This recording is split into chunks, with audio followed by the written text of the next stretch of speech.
You want to know what's going on here in the local Southern Oregon housing market, not New York, LA, or Texas, right? It's current and local information that's going to help you make the best decisions about buying or selling real estate in Southern Oregon or even moving to Southern Oregon.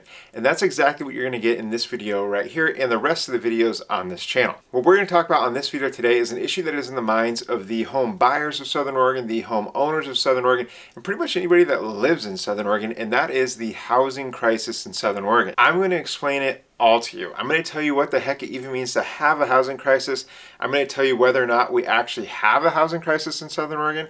I'm going to tell you if we do have one, what the solution could be, and what I believe is going to happen in the future to address the crisis that we may or may not have. Then I'm going to share the most recent information for the Southern Oregon real estate market so we can see if we are trending towards or away from a housing crisis in Southern Oregon.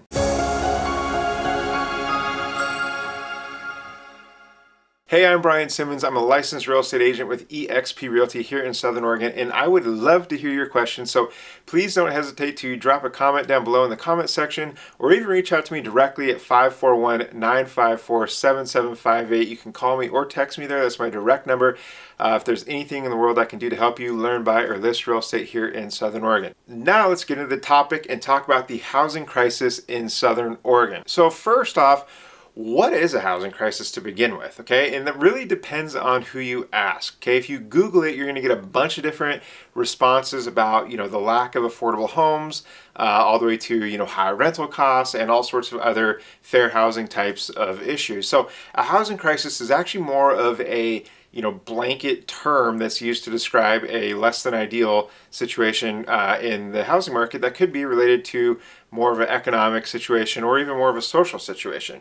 And ChatGPT sums it up pretty similarly in saying that it's basically just a situation where there's not affordable and suitable and safe homes for the majority of the population. Okay, so is there a housing crisis in Southern Oregon? Well, by that definition that we just talked about, I would say yes, there is a shortage of affordable, safe, and suitable homes for a significant portion of the population, no question. But why is that? Okay, there's several reasons, and we're going to talk about those for just a second here, okay? And the first is mortgage rates, okay? Mortgage rates are at historic levels right now, right around 8%, levels that we haven't seen in decades. And that, of course, has a big factor in affordability, okay? Like whether or not you can afford a home, the payment on a home especially depends on the mortgage rate that you're able to get, and rates are just at those historic highs. And so that is something that really affects affordability, no question, okay?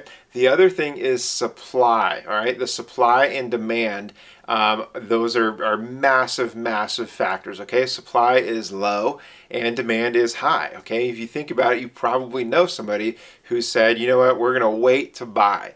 All right, we don't want to buy right now. We're going to wait till things, mortgage rates come down or whatever. Okay, that's a good example of demand that is pent up that isn't, in the market right now to buy. Okay, so there's a huge amount of pent up demand. I know tons and tons of people who have said, we're going to just wait. We don't know if we want to buy right now. We know we do want to buy, maybe not right now. And you probably know somebody like that too. But that is a big factor. Okay, that demand is there, and that is something that certainly affects affordability when you see supply low, demand high, like that drives prices up. Okay, the other thing is income. Okay, and income in the area hasn't really been climbing that much, right? So income's been pretty much stable for the most part across the U.S. Okay, that's just one of those economic things that you can see, and you can find that data out there that income levels really haven't been climbing too dramatically lately. Okay,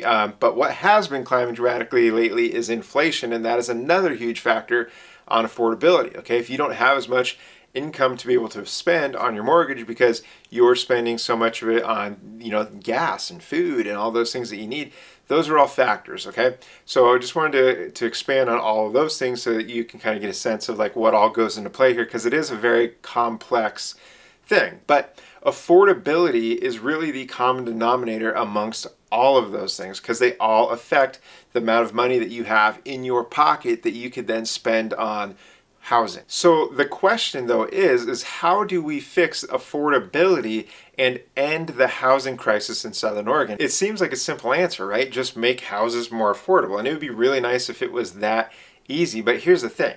If you could, would you make house prices just cost less, or would you make the financing cost less? There's a big difference, okay? So that's the mortgage rates. Home prices are based on what a buyer is willing to pay and a seller is willing to accept, okay? It's simple supply and demand, and there is a lot of pent-up demand like I just told you about. And that demand isn't going away, okay? So then you have to tackle it from the supply side. And how do you do that? You just build more houses. Simple, right?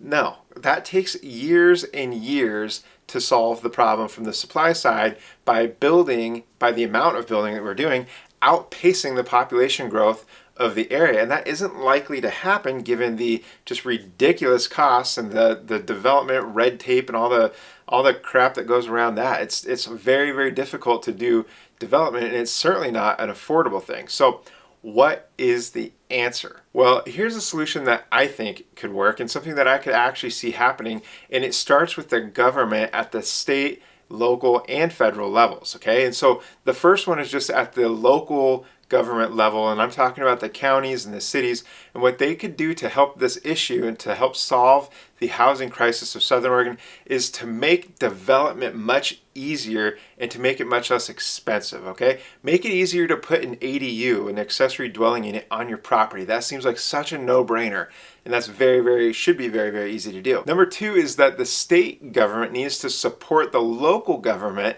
and cut out as much red tape as possible. And they also need to support the developers instead of punishing them because they're businesses that make a profit, okay? Support them so that they can help solve this housing crisis for all Oregonians. And number three is that the federal government needs to find a way to subsidize mortgage rates for first-time homebuyers, okay? And what I mean is that a first-time homebuyer should be able to get a once-in-a-lifetime, one-time deal on the first home that they ever buy where they can get a mortgage rate of 3%, okay? I think that would be amazing. I admittedly don't know the logistics of how that could or would work, but I do know that I've heard a number of presidential candidates talk about a similar type of solution that regardless of which side of the aisle you're on, if you're right or left or Republican or Democrat, this is the type of solution that makes sense to help all Americans, okay? And this is something that would help end the housing crisis in Southern Oregon and all of the entire United States. And it's something that I think is definitely worth exploring. As an example, here's a scenario for you to imagine. Okay, let's say you're a first-time home buyer and you're buying a home for $450,000, okay? You have 3% to be able to put down as your down payment. Today, with rates around 8%, that would be a mortgage of about $3,200 before taxes and insurance. To meet the traditional front-end ratio, which is just the percentage of your income that's taken up by your mortgage, in a simple way of explaining it, a traditional lender is going to want to see a front-end ratio of about 28%, meaning your mortgage doesn't take up more than 28% of your income. At that $3,200 mortgage payment, that means you would need to earn $137,000 a year, which is substantially more than the median income in Southern Oregon. That's almost 3 times more. And that's why we have a housing crisis in Southern Oregon. That's a perfect example right there, okay? But give this scenario a thought. What if you could buy that same home for $450,000 with a 3% mortgage rate, and you had an ADU on the property that you could then rent out for $700 a month, okay? Your mortgage would be $1,840, and you'd have another $700 coming in that would offset it to where your net cost is really only $1,140. And looking at that same front end ratio, okay, that means that you would only need to have income of $49,000 a year to maintain that same 28% ratio, and that's well under the median income of both Jackson and Josephine counties. So why can't that happen? Okay, that is a solution to the housing crisis in Southern Oregon and beyond. It gets people buying homes, it gets people building equity, it provides more opportunity for affordable renters with the ADUs. It could do so much good. Why isn't that type of thing happening? It's because of zoning rules and regulations that the county and the state say, nope, you can't do that because the zoning only allows for one dwelling unit on the property. That's the kind of stuff that needs to change, and that is going to be a topic for another day. Now, let me tell you about what's going on with the data in Jackson and Josephine counties for single-family residential homes. As of this morning, which is October 18th, we had 1,133 single-family homes on the market between the two counties, okay?